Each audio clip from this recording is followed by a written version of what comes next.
నమస్తే, welcome to Ayushman భవ. Viral fever అంటే ఏంటి? ఎన్ని రకాలుగా ఉంటాయి? ఫ్లూ ఫీవర్కు వైరల్ ఫీవర్కు మధ్య తేడాలేంటి? చికెన్ గున్యా మరియు డెంగ్యూ జ్వరాలను ఎలా గుర్తించాలి? ప్రస్తుతం వస్తున్న వైరల్ ఫీవర్ ట్రీట్మెంట్ మెథడ్స్ పై Renova Century hospitals consultant internal medicine doctor P వంశీధర్ను అడిగి మరిన్ని సలహాలు సూచనలు తెలుసుకుందాం. నమస్తే డాక్టర్. డాక్టర్, చాలా మంది వైరల్ ఫీవర్ అంటూ ఉంటారు కదా, అసలు వైరల్ ఫీవర్ అంటే ఏంటి? వైరల్ ఫీవర్ అంటే ఏంటంటే వైరస్ క్రిములు మనకి జ్వరంని కాజ్ చేస్తే దాన్ని వైరల్ ఫీవర్స్ అంటాము. యూజువల్లీ దీని తెలుగులో మనం విష జ్వరాలని కూడా అంటుంటాము. ఈ వైరల్ మనకు కొన్ని వందల రకాల వైరస్లు ఉంటాయి. ఈ కొన్ని వందల రకాల వైరస్లు మన మనిషిలో రకరకాల జబ్బులకు కారణం అవ్వడానికి ఆస్కారం ఉంటుంది. ఈ వైరస్ ఈ క్రిములు జ్వరంని కాజ్ చేస్తే దాన్ని మనం వైరల్ ఫీవర్స్ అని అంటాం. ఎన్ని రకాలుగా ఉంటాయి? కొన్ని వైరల్ ఫీవర్స్ని క్లాసిఫై చేయాలంటే చాలా రకాలు ఉంటాయి. బట్ సింపుల్గా మనం క్లాసిఫై చేసుకోవాలంటే, సింపుల్గా మన నార్మల్ జనాలకు అర్థం అవ్వాలంటే ఫస్ట్ రెస్పిరేటరీ వైరల్ ఫీవర్స్ అని ఉంటాయి. అంటే గాలి ద్వారా వాయు ద్వారా స్ప్రెడ్ అయ్యే వైరస్ ఇన్ఫెక్షన్స్ని మనం రెస్పిరేటరీ వైరల్ ఫీవర్స్ అంటాం. ఈ కోవలోకి చెందినవి కామన్ కోల్డ్, మళ్ళీ ఫ్లూ వైరస్. ఈ ఫ్లూ వైరస్లో influenza virus, H1N1 virus, swine flu virus, మళ్ళా రకరకాల వైరల్ న్యూమోనియాస్ అంటే సైటోమెగాలో వైరస్, అడినో వైరస్, ఇవన్నీ రెస్పిరేటరీ ఫ్లూ వైరస్లు అంటాం అనమాట. వీటిని మనం నియంత్రించాలంటే ఎవరికన్నా జలుబు కానీ దగ్గు కానీ ఉండి ఎవరన్నా తుమ్ముతున్నా దగ్గుతున్నా ఇట్లాంటి వాళ్ళకి దూరంగా ఉండాలి. సో మనం మాస్క్ వేసుకోవడము, శానిటైజర్ వాడడము, ఇలాంటి చిన్న చిన్న జాగ్రత్తలు పాటించినామంటే మనకి రెస్పిరేటరీ వైరస్ ఇన్ఫెక్షన్ అనేది మనం అరికట్టవచ్చు. ఇంకొక టైప్ ఆఫ్ వైరస్ ఇన్ఫెక్షన్ ఏంటంటే దోమకాటు వల్ల వచ్చే వైరస్ ఇన్ఫెక్షన్లు. ఇందులో మనకి కామన్గా ఇప్పుడు హైదరాబాద్లో నడిచేది చికెన్ గున్యాలు, డెంగ్యూ వైరస్ ఇన్ఫెక్షన్లు. ఇవి చాలా కామన్గా దోమకాటు వల్ల వస్తుంది. ఇంకో టైప్ ఆఫ్ వైరస్ ఇన్ఫెక్షన్ వచ్చేసి దోమకాటు వల్ల వచ్చేది జపనీస్ ఎన్కెఫలైటిస్ అంటాం. అది మెదడు వ్యాధి, అది రేర్, బట్ అది కూడా దోమకాటు వల్ల వస్తుంది. ఇంకొక టైప్ ఆఫ్ వైరస్ ఇన్ఫెక్షన్స్ వచ్చి వైరల్ డైరియా. అంటే హెపటైటిస్ ఏ వైరస్లు కానీ ఈ వైరస్లు కానీ ఇలాంటి వైరస్లు ఏమన్నా కంటామినేటెడ్ ఫుడ్ నుంచి కానీ వైరల్ వాటర్ తాగడం వల్ల కానీ మనకి విరోచనాలు, వాంతులు, పొట్టనొప్పి, జ్వరాలు ఇవన్నీ వస్తాయి. వీటిని వైరల్ డయేరియా కాజ్ చేసే వైరస్ ఇన్ఫెక్షన్స్ అంటాం. ఇంకొకటి మనకు కామన్గా తెలిసింది సెక్షువల్లీ ట్రాన్స్మిటెడ్ డిసీజెస్. అంటే HIV కానీ, హెపటైటిస్ B కానీ, హెపటైటిస్ C కానీ ఇవంతా అన్ప్రొటెక్టెడ్ సెక్షువల్ ఇంటర్కోర్స్ వల్ల, అన్సేఫ్ సెక్షువల్ ప్రాక్టీసెస్ వల్ల, మళ్ళీ contaminated needles, contaminated blood products వల్ల వచ్చే వైరస్ని సెక్షువల్ ట్రాన్స్మిటెడ్ వైరస్ అంటాం. లాస్ట్ ఇంకొకటి కామన్గా మనం రోజు చూసేది ఏంటంటే వైరస్ ఫీవర్ విత్ ర్యాష్ అంటే అందులో చికెన్ పాక్స్ వైరస్లు, ఇప్పుడు ఇండియాలో కొత్తగా వచ్చింది మంకీ పాక్స్ వైరస్లు, ఇవన్నీ వైరస్ ఫీవర్ విత్ ర్యాష్. అట్లా రకరకాలుగా మనం వైరల్ ఫీవర్స్ని మనం క్లాసిఫై చేసుకోవచ్చు. మోస్ట్ కామన్ వైరస్ మనం డే టు డే చూసే వైరస్ ఇన్ఫెక్షన్స్లో అయితే ఇవ్వండి. అలాగే కొన్ని సందర్భాల్లో ఫ్లూ ఫీవర్ అని కూడా అంటుంటారు. ఫ్లూ ఫీవర్ అంటే ఏంటి? దాని లక్షణాలు ఎలా ఉంటాయి? మనకి ఫ్లూ ఫీవర్ అనేది ఒక టైప్ ఆఫ్ వైరల్ ఫీవరే. మనం డిఫరెన్షియేట్ చేసుకోవాల్సింది ఏంటంటే కామన్ కోల్డ్కి ఫ్లూకి. సో కామన్ కోల్డ్, ఫ్లూ ఈ రెండిట్లో ఏమవుతుందంటే రెండిట్లో జలుబు ఉంటుంది, దగ్గు ఉంటుంది, గొంతు నొప్పి ఉంటుంది. బట్ ఫ్లూ వైరస్లో ఏమవుతుందంటే ఫ్లూ ఫీవర్లో జ్వరం ఉంటుంది. అదే కామన్ కోల్డ్లో జ్వరం ఉండదు. సో ఎవరికన్నా జలుబు, దగ్గు ఉంది, జ్వరం లేదంటే నో ప్రాబ్లం. బట్ జలుబు, దగ్గు ఉండి జ్వరం ఉందనుకోండి, అప్పుడు దాన్ని ఫ్లూ కిందకి చూసుకోవాలి. యంగ్ పేషెంట్స్లో ఫ్లూ ఫీవర్ వల్ల ఎటువంటి ఇష్యూ ఏమి ఉండదు, ఒక సెల్ఫ్ లిమిటింగ్ 2-3 రోజుల్లో తగ్గిపోతుంది. అదే డయాబెటిక్ పేషెంట్స్లో కానీ, ఎల్డర్లీ పేషెంట్స్లో కానీ ఫ్లూ ఫీవర్ వస్తే చాలా జాగ్రత్తగా ఉండాలి. అది న్యూమోనియాకి వెళ్ళే ఆస్కారం ఉంటుంది. సో అందుకని ఫ్లూ ఫీవర్ ఉన్నా కూడా మనం కొంచెం అప్రమత్తంగా ఉండాలి. అంటే ఈ ఫ్లూ ఫీవర్ ఏ వయసు వారిలో ఎక్కువగా కనిపిస్తూ ఉంటుంది? ఫ్లూ ఫీవర్ అందరిలో వస్తుంది. ఇప్పుడు ఎవరన్నా ఇన్ఫెక్టెడ్ పేషెంట్స్ దగ్గరికి వెళ్ళి మనం వెళ్తే తను తుమ్మినా, దగ్గినా, వాళ్ళ కంటామినేటెడ్ ఫ్లూయిడ్స్ మనం టచ్ చేసినా, శానిటైజర్ వాడకపోయినా మనకు ఫ్లూ వచ్చేస్తుంది. ఫ్లూ ఫీవర్ సెల్ఫ్ లిమిటింగే. బట్ ఎల్డర్లీ పేషెంట్స్ అంటే ఫ్లూ వ్యాక్సిన్ తీసుకొని వాళ్ళకి, షుగర్ పేషెంట్లకి, బీపీ పేషెంట్లకి, స్మోకర్స్కి, ఒబీస్గా ఉన్న వాళ్ళకి, ఇలాంటి వాళ్ళకి ఫ్లూ ఫీవర్ అనేది కాంప్లికేట్ అయ్యే ఛాన్స్ ఉంది. అంటే వైరల్ న్యూమోనియా లాగా వెళ్ళి హాస్పిటల్ అడ్మిట్ అవ్వాల్సినంత అవసరం కూడా పడుతుంది కొంతమందికి. అయితే కొంతమందికి సింటమ్స్ ఉండవు కానీ లోపల ఫీవర్ అనేది కనిపిస్తుంటుంది. రేర్ కేసెస్లో ఇలా మనం చూస్తూ ఉంటాం. అయితే ఫ్లూ ఫీవర్కి కానీ వైరల్ ఫీవర్కి కానీ ఉన్న డిఫరెన్స్ ఏంటి? దాన్ని ఆ లక్షణాన్ని మనం రేర్ కేసెస్లో ఉన్నప్పుడు ఎలా గుర్తుపెట్టుకోవాలి? Most of the times flu fever అంటే డెఫినెట్లీ హై గ్రేడ్ ఫీవర్స్ ఉంటాయి, లో గ్రేడ్ ఫీవర్స్ అట్లేమి ఉండవు. కామన్ కోల్డ్కి ఫీవర్ ఉండదు, ఈ రెండే డిఫరెన్స్ అండి. ఇంకా వేరే వాళ్ళకి అంటే ఫ్లూ వచ్చి కొన్ని రోజులు లెథార్జిక్గా ఉంటారు, అంటే జస్ట్ బాడీ పెయిన్స్, వీక్నెస్ ఇలానే ఉంటాయి. సపోజ్ ఈ ఫ్లూ ఫీవర్ వచ్చిన వాళ్ళలో ఆయాసం కానీ, దగ్గు కానీ, తెమడ రావడం ఇలాంటివి ఏమన్నా ఉంటే వీళ్ళు ఖచ్చితంగా డాక్టర్ని సంప్రదించాల్సి వస్తుంది. అలాగే వైరల్ ఫీవర్ ఉంటుంది కదా, సో దానికి లక్షణాలు ఎలా ఉంటాయి? వైరల్ ఫీవర్ లక్షణాలు, ఎనీ వైరల్ ఫీవర్ ఫస్ట్ మనకేమవుతుందంటే నార్మల్గా ఉన్న మనిషి suddenly at one point of time high grade fever వచ్చేస్తుంది. అంటే 102, 103 degrees ఫీవర్ వచ్చి వాళ్ళలో బాడీ పెయిన్స్, హెడ్ ఏక్, సివియర్ అన్బేరబుల్ బ్యాక్ పెయిన్, మళ్ళీ జలుబు, దగ్గు, కొంతమందిలో సివియర్ వైరల్ ఇన్ఫెక్షన్స్ అంటే వాంతులు, బేదులు కూడా అవుతాయన్నమాట. సో నార్మల్గా బ్యాక్టీరియల్ ఇన్ఫెక్షన్స్ అలాంటివి చిన్నగా ఫీవర్ స్టార్ట్ అయ్యి పెద్దగా ఎక్కువ అవుతుంది. బట్ వైరల్ ఫీవర్స్లో మాత్రం suddenly at one point of time 102, 103 fever వచ్చేసి దాంతోపాటు ఇంకా లేవలేని పరిస్థితి అయిపోతుంది. సో ఒక్కొక్క టైప్ ఆఫ్ వైరల్ ఫీవర్ ఒక్కొక్క లక్షణం ఉంటుందండి. మళ్ళీ మీరు different type of viral fevers చెప్తున్నారు కదా, సో వీటిలో ఏది ప్రాణాంతకం, ఏది మనం తొందరగా కనిపెట్టి డాక్టర్స్ దగ్గరికి వెళ్ళాల్సిన అవసరం చాలా ఎక్కువగా కనిపిస్తుంది? ఒకటి వచ్చేసి మనం ఫస్ట్ వైరల్ ఫీవర్ వచ్చినప్పుడు అది ఏం టైప్ ఆఫ్ వైరల్ ఫీవర్ అనేది మనకు కొంచెం అవగాహన ఉండాలి. ఫస్ట్ డెంగ్యూ వైరల్ ఫీవర్ తీసుకోండి. డెంగ్యూ వైరస్ ఫీవర్ అయితే సడన్లీ ఫీవర్ వచ్చి బాడీ పెయిన్స్ వచ్చి ఒక చిన్న ర్యాష్ ఒకటి వచ్చే ఛాన్స్ ఉంది. డెంగ్యూ ఫీవర్లో వచ్చిన ర్యాష్ వచ్చి దురద రావడం ఇట్లా ఏమి ఉండదు. సో మనకు ఫస్ట్ 3 phases ఆఫ్ డెంగ్యూ ఉంటుంది. సో ఫీవర్ వచ్చినప్పుడు జనాలు వీక్గా ఉంటారు, జ్వరం ఉంటుంది, పారాసిటమాల్ తీసుకుంటారు, కామ్గా ఉంటారు. బట్ జ్వరం తగ్గినాకనే మనకు డెంగ్యూ ఫీవర్లో డ్యామేజ్ అవ్వడం స్టార్ట్ అవుతుంటుంది. సపోజ్ ఫీవర్ వచ్చినప్పుడు మనం డాక్టర్ దగ్గరికి వెళ్ళి ఇది డెంగ్యూ ఫీవర్ అన్నారనుకోండి, మనం ఫీవర్ తగ్గిన తర్వాత మనం అప్రమత్తంగా ఉండాలి, అంటే అప్పుడే ప్లేట్లెట్స్ పడడం స్టార్ట్ అవుతాయి. సో ఫీవర్ తగ్గిన తర్వాత పేషెంట్ నార్మల్గా ఉండాలి, అంటే నార్మల్గా యాక్టివ్గా ఉండాలి, ఎటువంటి ఇష్యూ ఉండకూడదు బాడీలో. బట్ ఫీవర్ తగ్గింది కదా అని కామ్గా పడుకోకూడదు. ఫీవర్ తగ్గిన తర్వాత ఇంకా వీక్నెస్ ఉంది, పొట్ట నొప్పి ఉంది, ఏమన్నా లేస్తే కళ్ళు తిరుగుతున్నాయంటే these are the signs of severe dehydration.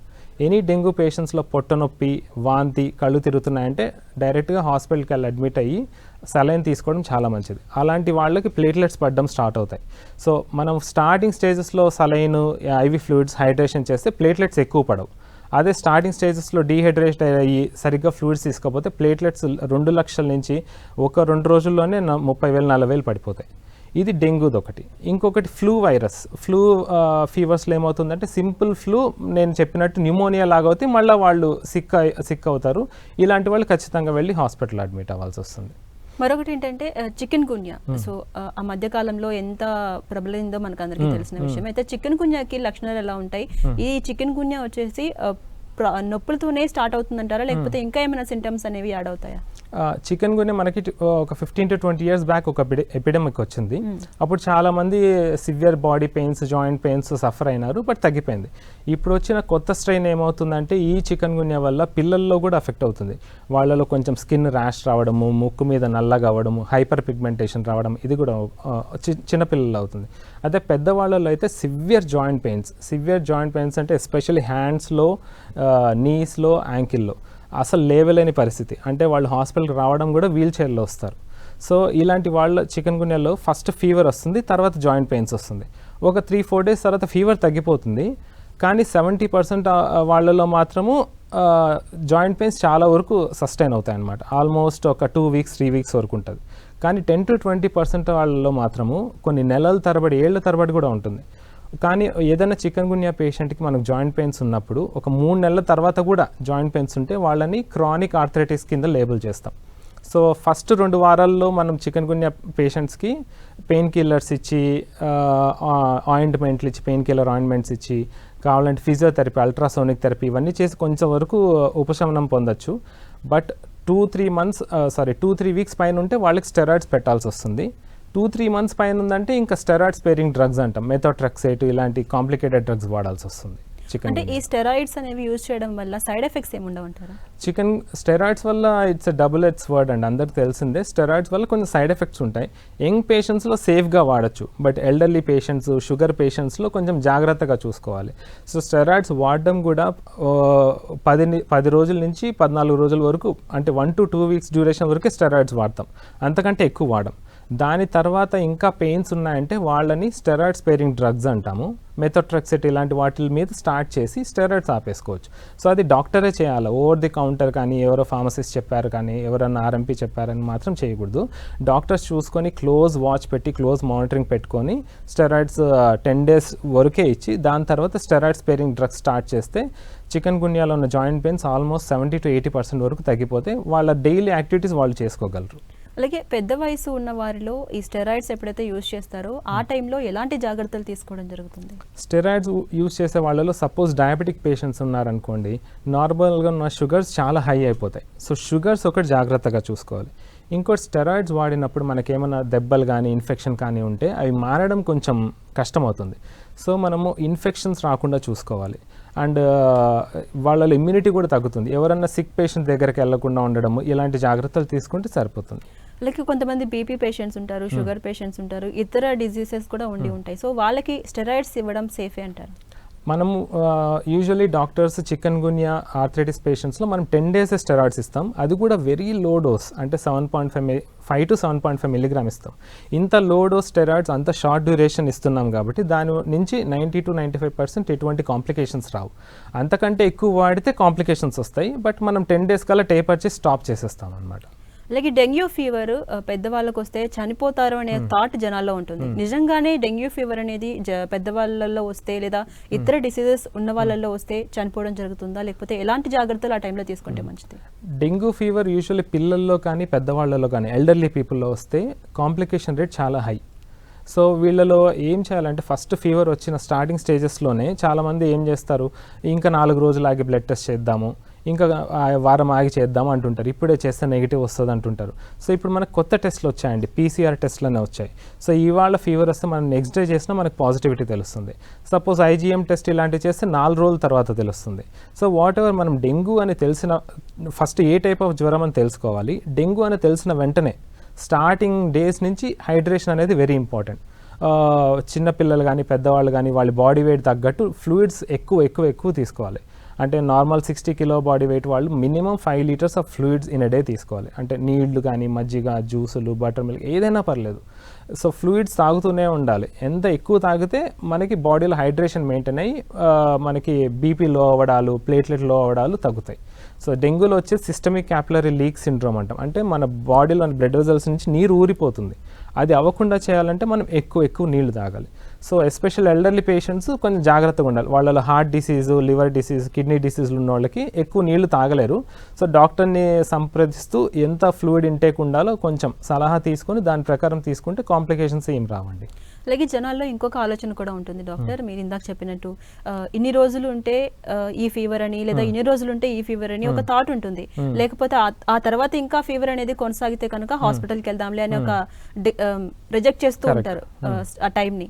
So నిజంగా సాధారణ జ్వరానికి లేకపోతే డెంగ్యూ కానీ మలేరియా కానీ ఇట్లా ఇన్ని రోజులని ఏమైనా వ్యాలిడిటీ ఉంటుందా? యూజువల్లీ ముందున్నంత క్లాసికల్గా ఇప్పుడు డిసీజెస్ ప్రజెంట్ అవ్వట్లేదండి. మనం మలేరియా అనుకోండి రోజు మార్చి రోజు జ్వరం వస్తుంది అంటాం. డెంగ్యూ అనుకోండి 4 రోజులే జ్వరం వస్తుంది అంటాం. అట్లేమూ లేదు ఇప్పుడు. సో డెంగ్యూ కూడా ఫస్ట్ 2 రోజులు వచ్చి మళ్ళీ 4 రోజులు గ్యాప్ ఉండి మళ్ళీ 5వ రోజు 6వ రోజు మళ్ళీ జ్వరం వస్తుంది. సో మనకి ఫుల్ కన్ఫ్యూజన్ ఉంటుందన్నమాట. సో సాడిల్ బ్యాక్ ప్యాటర్న్ కూడా ఉంటుంది డెంగ్యూకి, చికెన్ గున్యాకి ఇలాంటి వాటికి. సో ఎప్పుడైనా జ్వరం వచ్చినప్పుడు ఫ్లూ అనుకోండి, సింపుల్ జలుబు దగ్గు వచ్చింది, చిన్న జ్వరం వచ్చింది, దాన్ని వదిలేసేయచ్చు. బట్ అలా లేకుండా సడన్లీ ఒకసారి జ్వరం వచ్చింది 102, 103 degrees వెళ్ళిపోయిందంటే ఖచ్చితంగా ఇది ఏదో ఒక టైప్ ఆఫ్ బిగ్గర్ డిసీజ్. అంటే చికెన్ గున్యా, డెంగ్యూ, మలేరియా ఇలాంటి డిసీజ్ ఉంటాయి. సో అలాంటప్పుడు ఖచ్చితంగా బ్లడ్ టెస్ట్ అయితే కంపల్సరీ చేసుకోవాలి. సో ఏది క్లాసికల్ ప్యాటర్న్ కాదు, తగ్గిపోయింది అని అనుకోవడానికి లేదు. అలాగే సాధారణ జ్వరమా, డెంగ్యూ జ్వరమా, లేకపోతే చికెన్ గున్యా జ్వరమా, లేకపోతే మలేరియానా, సో ఇలా ఎలా నిర్ధారించుకోవచ్చు? జనరల్గా కామన్గా అందరూ సింటమ్స్ రాగానే చేయించుకోవాల్సిన టెస్ట్ ఏమైనా చెప్తారా? ఫస్ట్ ఫీవర్ వచ్చినప్పుడు నేను ఇంతకుముందు చెప్పినట్టే ఫ్లూ అనుకోండి 1 or 2 days వెయిట్ చేయొచ్చు. జలుబు దగ్గు వచ్చింది, గొంతు నొప్పి వచ్చింది, mild grade fever 1 or 2 days ఉంది, వెయిట్ చేయొచ్చు. దానికి ఏం బ్లడ్ టెస్ట్ అవసరం లేదు. అది లేకుండా high grade fevers, body pains వచ్చాయంటే మాత్రం ఖచ్చితంగా బ్లడ్ టెస్ట్ చేసుకోవాలి. ఫస్ట్ అట్లీస్ట్ ఒక బేసిక్ CBP చేసుకోవాలి. CBPలో మనకు ప్యాటర్న్ తెలుస్తుంది, వైరల్ టైప్ ఆఫ్ ఫీవరా లేకపోతే వేరే టైప్ ఆఫ్ ఇన్ఫెక్షన్స్ అని. యూజువల్లీ డెంగ్యూ, చికెన్ గున్యా ఇట్లాంటి వాటిల్లో ఏమవుతుందంటే తెల్ల రక్త కణాలు తగ్గుంటాయి, ప్లేట్లెట్లు కూడా తగ్గడం స్టార్ట్ అవుతాయి. సో యూజువల్లీ డెంగ్యూలో మాత్రం ప్లేట్లెట్స్ మరీ 1,00,000 కంటే తగ్గిపోతాయి. చికెన్ గున్యాలో కూడా యూజువల్లీ తగ్గవు, బట్ ఈ మధ్య మనం కొత్త స్ట్రెయిన్ వల్ల చూస్తున్నాం చికెన్ గున్యాలు కూడా ప్లేట్లెట్స్ 1,00,000 కంటే తగ్గే కేసులు కూడా చూస్తున్నాం. బట్ మనం ఎప్పుడైనా ఈ పీసీఆర్ టెస్ట్లు కానీ ఐజీఎం టెస్ట్లు కానీ ఇలాంటి టెస్ట్లు చేసుకొని ఏ జబ్బు అనేది నిర్ధారణ చేసుకుంటే మనకు దాని తగ్గ ట్రీట్మెంట్ ఉంటుంది. సో డెంగ్యూ కంటే హైడ్రేషన్, చికెన్ గున్యా కంటే మనం వెయిట్ చేయొచ్చు, పెయిన్స్ బట్టి పెయిన్ కిల్లర్స్ కానీ పారాసిటమాల్ టాబ్లెట్స్ కానీ వాడుకోవచ్చు. మలేరియాకి అయితే ఎంటైర్లీ డిఫరెంట్ ప్యాటర్న్, దానికి entirely anti malarials and separate drugs ఉంటాయి. సో ఏ జ్వరం అనేది మనం బ్లడ్ టెస్ట్ ద్వారా ఖచ్చితంగా చేసుకోవడం బెటర్ అండి. అలాగే చికెన్ గున్యా అనగానే మనకు కీళ్ళ నొప్పులు వస్తూ ఉంటాయి. ఈ కీళ్ళ నొప్పులు అనేది ఎంతకాలం పాటు ఉంటాయి, అటు చిన్నపిల్లల్లో కానీ పెద్దవాళ్ళలో కానీ? వీళ్ళే ఎక్కువగా దీనివల్ల ప్రభావితం అవుతూ ఉంటారు కదా. యూజువల్లీ 70% వాళ్ళకు 2 నుంచి 3 వారాల వరకు ఉంటుంది. ఒక 30% వాళ్ళకి మాత్రం కొన్ని నెలలు ఉంటుంది. నెలలు అంటే 3 నెలలు 4 నెలలు, కొంతమందికి సంవత్సరాలు కూడా ఉంటుంది. సో వాళ్ళలో ప్యాటర్న్ బట్టి వాళ్ళలో ఇన్వాల్వ్మెంట్ బట్టి మనము సజెస్ట్ చేస్తాం. సో సింపుల్ పారాసెటమాల్ సరిపోతుందా, లేదంటే పెయిన్ కిల్లర్స్ ఇవ్వాల్సి వస్తుందా, పెయిన్ కిల్లర్స్ ఇస్తే ఎన్ని రోజులు ఇవ్వగలం. సో ఎక్కువ రోజులు ఇవ్వాల్సి వస్తే నేను మీకు ముందు చెప్పినట్టు స్టెరాయిడ్ స్టార్ట్ చేసుకుంటాం. స్టెరాయిడ్ స్టార్ట్ చేసుకుంటే 50 to 60% ఆఫ్ ది మెంబర్స్కి రిలీఫ్ వచ్చేస్తుంది 10 days డ్యూరేషన్ తర్వాత. రిలీఫ్ వచ్చాక తర్వాత స్టెరాయిడ్ స్పేరింగ్ డ్రగ్స్ మనం వాడాలా లేదా అన్నది తర్వాత మనం పేషెంట్ని క్లోజ్ ఫాలోఅప్స్లో పెట్టుకొని చూసుకుంటాం. దాని మీద ఫిజియోథెరపీ చేసుకోవచ్చు వాళ్ళు, అల్ట్రాసోనిక్ థెరపీ అని, మళ్ళీ మాయిస్ట్ హీట్ థెరపీ అని అలాంటివి పెట్టుకుంటే కొంతవరకు చాలా రిలీఫ్ వస్తుంది, వాళ్ళ పనులు వాళ్ళు చేసుకోగలరు. బట్ వీళ్ళలో కూడా చికెన్ గున్యాలో కూడా నీళ్లు తీసుకోకుండా డీహైడ్రేట్ ఉంటే జాయింట్ పెయిన్స్ చాలా సివియర్ అవుతాయి. సో వాళ్ళు కూడా బాగా హైడ్రేషన్ తీసుకోవడము, ఎక్కువ ఫ్లూయిడ్స్ తీసుకోవడము అండ్ కావాల్సినప్పుడు పెయిన్ కిల్లర్స్ వాడుకోవడము అట్లా చేసుకుంటే చిన్నగా రిలీఫ్ వస్తుంది. ఇప్పుడు ఒక కాలర్తో మాట్లాడదాం. నాగిరెడ్డి గారు లైన్లో ఉన్నారు ఖమ్మం నుంచి. నమస్తే నాగిరెడ్డి గారు. నమస్తే అండి. డాక్టర్ గారితో మాట్లాడండి. నమస్తే అండి నాగిరెడ్డి గారు, చెప్పండి. సార్ నాకు చికెన్ గున్యా ఉంది సార్. ఓకే. దానివల్ల పెయిన్స్ వస్తుంది సార్, మోకాళ్ళను కింద గిరిగిరిలో చేతులు మెత్తగా ఉంటుంది సార్. ఓకే. ఏమైనా కీళ్ళలో వాపులు ఉన్నాయండి? లేవండి, మాకు జాయింట్ల దగ్గర గుచ్చుకున్నట్టు ఉంటుంది సార్. ఓకే. ఏమైనా పెయిన్ కిల్లర్స్ వాడారా మీరు? అసెక్లఫినాక్. ఓకే. మీ ఎంత వయసు అండి మీకు? షుగర్ బీపీ అలా ఏమైనా ఉన్నాయా? ఏం లేవండి. ఓకే. సో ఈ అసెక్లఫినాక్ మీరు వాడేది మంచి టాబ్లెట్ అండి, కాకపోతే మనము 4 రోజులు 5 రోజుల కంటే ఎక్కువ వాడలేము దాన్ని. ఓకే. సో ఆ టాబ్లెట్ వాడుతూ దాంతోపాటు కావాలంటే వేరే అల్ట్రాసెట్ కైండ్ ఆఫ్ టాబ్లెట్లు కూడా వాడచ్చు. వాటితో కూడా శమనం పొందలేదంటే మీరు ఏదైనా లోకల్ డాక్టర్ దగ్గరికి వెళ్ళి మిమ్మల్ని చూసి వేరే ఏమి ప్రాబ్లమ్స్ ఏం లేవంటే లోడో స్టెరాయిడ్స్ పెట్టుకొని తర్వాత దాన్ని టేపర్ చేసుకుంటూ స్టాప్ చేసుకోవచ్చండి. అది కూడా ఏంటంటే మీరు నడవలేని పరిస్థితి, ఇంకా నేను నా పనులు నేను చేసుకోలేకపోతున్నానంటే అప్పుడు దానికి వెళ్ళండి. లేదంటే ఇదే పెయిన్ కిల్లర్స్ తీసుకొని 4-5 రోజులు రెస్ట్ తీసుకొని ఫిజియోథెరపీ తీసుకుంటుంటే సెట్ అయిపోతుంది. Right doctor. చికెన్ గున్యా అంటేనే కీళ్ళ నొప్పులకు సంబంధించిన మ్యాటర్. అలాగే ఆల్రెడీ ఇతర సమస్యలు అంటే అది బీపీ కానివ్వండి, షుగర్ కానివ్వండి, లేకపోతే థైరాయిడ్ కానివ్వండి, ఎస్పెషల్లీ కీళ్ళకు సంబంధించినటువంటి వ్యాధులతో బాధపడే వాళ్ళకి ఇది డబుల్ అని చెప్పొచ్చు. సో అలాంటి వాళ్ళకి ట్రీట్మెంట్ సాధ్యమవుతుందా? సేమ్ అండి, సేమ్. ఇలాంటి ఆల్రెడీ రుమటాయిడ్ ఆర్థరైటిస్ ఇలాంటివి ఉన్న వాళ్ళల్లో కూడా చికెన్ గున్యా వచ్చిందంటే ముందున్న జాయింట్ డిసీజ్ కంటే ఇంకొంచెం ఎక్కువ అవుతుంది. సో వీళ్ళలో కొంతమందికి జాయింట్ స్వెల్లింగ్ వచ్చి నీరు రావడం ఇలాంటివి కూడా అవుతాయి అన్నమాట. సో వీళ్ళందరికీ ట్రీట్మెంట్ సేమ్ అండి. జస్ట్ పెయిన్ కిల్లర్ స్టార్టింగ్లో ఇచ్చుకోవడం, మానిటర్ చేసుకోవడం, దాని తర్వాత కూడా తగ్గట్లేదంటే నేను చెప్పినట్టు స్టెరాయిడ్ స్పేరింగ్ డ్రగ్స్ అలా వాడుకోవచ్చు అనమాట. అలాగే వైరల్ ఫీవర్స్కి పెయిన్ కిల్లర్స్ కానివ్వండి, యాంటీబయాటిక్స్ కానీ యూజ్ చేయొచ్చా? ఇది తెలుసుకునే ప్రయత్నం చేద్దాం. ఇప్పుడు ఒక కాలర్ మాట్లాడే ప్రయత్నం చేద్దాం. చందన గారు లైన్లో ఉన్నారు. నమస్తే చందన గారు. నమస్తే అండి. డాక్టర్తో మాట్లాడండి. సార్ నాకు అది చికెన్ గున్యా ఫీవర్ వచ్చింది. చెప్పండి. ఫస్ట్ పెయిన్స్ తో స్టార్ట్ అయింది, 2 days ఫీవర్ ఉండింది. ఓకే. నేను మామూలుగా ఇంజెక్షన్ తీసుకున్నాను, తగ్గిపోయింది. తర్వాత పెయిన్స్ కూడా లైట్ గా ఉన్నాయి, తగ్గినాయి, కాకపోతే వీక్ గా ఉండే 2 days వీక్ గా ఉంది. తర్వాత లైట్ గా పెయిన్స్ ఉన్నాయి. 1 week తర్వాత విపరీతమైన పెయిన్స్ ఎక్కువైపోయినాయి. ఓన్లీ లెగ్స్ మళ్ళీ, బాడీ అంతా నార్మల్ గా ఉంటుంది, ఓన్లీ లెగ్స్ పెయిన్ వస్తుంది, సెల్లింగ్ వచ్చేస్తుంది, అసలు లేచి నడవడం కూడా కష్టంగా. అయితే నేను డాక్టర్ దగ్గరికి వెళ్ళాను, బ్లడ్ టెస్ట్ చేసి రియాక్టివ్ ఆర్థరైటిస్ అని చెప్పారు. అయితే మెడిసిన్ స్టెరాయిడ్ మీరు చెప్పినట్టు స్టెరాయిడ్ ఒక పారాసిటమాల్ ఇవి పెయిన్ ఇవి టాబ్లెట్స్ ఇచ్చారు. ఓకే 5 days కి ఇచ్చారు. అవి వాడినప్పుడు మొత్తం సెల్లింగ్ పోయింది, ఇంకా పెయిన్ అంతా పోయింది. మళ్ళీ 1 day స్టాప్ చేసేసరికి మళ్ళీ స్టార్ట్ అయింది. మళ్ళీ డాక్టర్ దగ్గరికి వెళ్తే మళ్ళీ 10 days ఇచ్చారు. కానీ ఇలా ఎంతకాలం కంటిన్యూగా వాడాలి అనేది అదే అండి, చాలా మంది ఇప్పుడు అదే ఫేస్ చేస్తున్నారు. అంటే ఇప్పుడు ఓన్లీ బాడీ నార్మల్ గా ఉంటుంది, only legs selling plus pain, అసలు ఇట్లా జస్ట్ కాలు కింద పెట్టలేని సిచ్యువేషన్ అయిపోతుంది. అవునవునండి, కరెక్ట్. బాగా స్టిఫ్ అయిపోయి ఉంటాయి, ఎస్పెషల్లీ మార్నింగ్ టైమ్స్ లో ఎక్కువ ఉంటాయి కదా. అసలు అది ఇంకా బెడ్ దిగలేని సిచ్యువేషన్ ఇంకా. అవునండి, అంటే ఇప్పుడు మీ సిచ్యువేషన్లో అయితే మీరైతే స్టెరాయిడ్స్ ఇంకా కొన్ని రోజులు వాడుకోవచ్చు, 2 weeks డ్యూరేషన్ వరకు వాడుకోవచ్చు స్టెరాయిడ్స్. తర్వాత స్టెరాయిడ్ స్పేరింగ్ డ్రగ్స్ అన్నది చేంజ్ చేసుకోవాల్సి వస్తుందండి. మీరు ఎవరైనా మంచి జనరల్ ఫిజిషియన్ దగ్గర కానీ రుమటాలజిస్ట్ దగ్గర కానీ వెళ్ళండి, వాళ్ళు దాని తగ్గట్టు స్టెరాయిడ్స్ చిన్న చిన్నగా టేపర్ చేసి మీకు కావాల్సిన స్టెరాయిడ్ స్పేరింగ్ డ్రగ్ మీకు సూట్ అయ్యేది పెడితే అప్పుడు మీకు పర్మనెంట్ రిలీఫ్ వస్తుంది. బట్ ఇదైతే చాలా టైం పడుతుందండి, 1 or 2 months పైన పట్టేటట్టుంది. సో మీరు మళ్ళీ ఫిజిషియన్ దగ్గరికి వెళ్ళి ఒక్కసారి ఈ ఆప్షన్ కూడా అడగండి. ఓకే రైట్ డాక్టర్, మరొక కాలర్తో మాట్లాడదాం. భాస్కర్ మైదుకూరు నుంచి లైన్లో ఉన్నారు. నమస్తే భాస్కర్ గారు. భాస్కర్ గారు నమస్తే అండి. నమస్తే మేడం. డాక్టర్తో మాట్లాడండి. హలో నమస్తే అండి, చెప్పండి భాస్కర్ గారు. హలో నొప్పిగా ఉంది. ఏంటండి? కాళ్ళు సెంటర్లో చిప్ ఉంటుంది కదా, ఆ చిప్పలో నొప్పి ఉంటుంది. ఓకే, మీకు కూడా చికెన్ గున్యా అట్లా ఏమైనా ఉందా అండి? లేదండి. మీ వయసు ఎంత?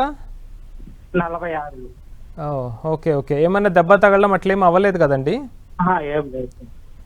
అంటే ఒకసారి అది చూడాలండి, అంటే ఎందుకు నొప్పి ఉందా చిప్పలో చూడాలి, ఏమన్నా మోకాళ్ళు అరిగినాయా లేదా చూడాలి.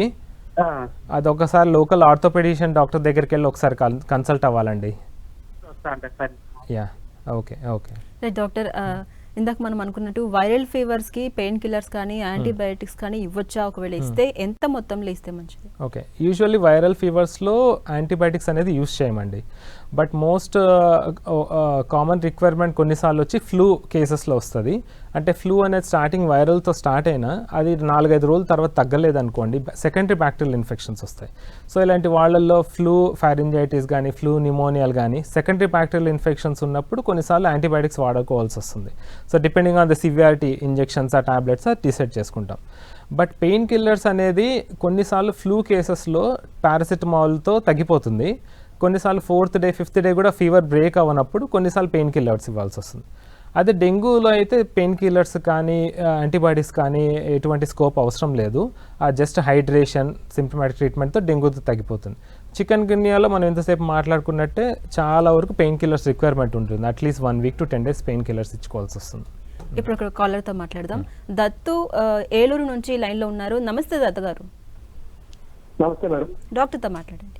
డాక్టర్ గారు నమస్తే సార్. నమస్తే అండి దత్తు గారు, చెప్పండి సార్. లాస్ట్ మంత్ నాకు మా మదర్ కి చికెన్ గున్యా వచ్చిందండి.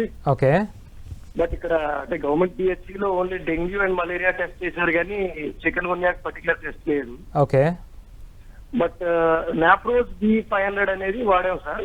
ఓకే, అది లాంగ్ టర్మ్ వాడచ్చా సార్? ఎందుకంటే అది వాడినప్పుడు చాలా కంప్లీట్ రిలీఫ్ ఉంటుంది. బట్ అది 1 month అయినా కూడా మా మదర్ కి మోర్ దాన్ ఒక 5 weeks అయినా కూడా ఇంకా జాయింట్ పెయిన్స్ అయ్యి నడుస్తున్నాయి సార్.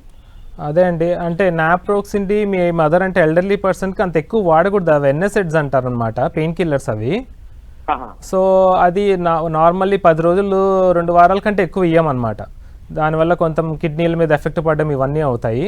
మీరు కావాలంటే సేఫర్ ఆల్టర్నేటివ్ అల్ట్రాసెట్ లాంటి ట్యాబ్లెట్స్ వాడుకోవచ్చు. ఓకే, దాని మీద బాగా ఫ్లూయిడ్స్ తీసుకునేలా చూసుకోండి. అప్పటికి తగ్గలేదంటే నేను చెప్పినట్టు ఏమైనా కావాలంటే డాక్టర్ని కన్సల్ట్ స్టెరాయిడ్స్ అట్లా వాడుకోవచ్చు అనమాట.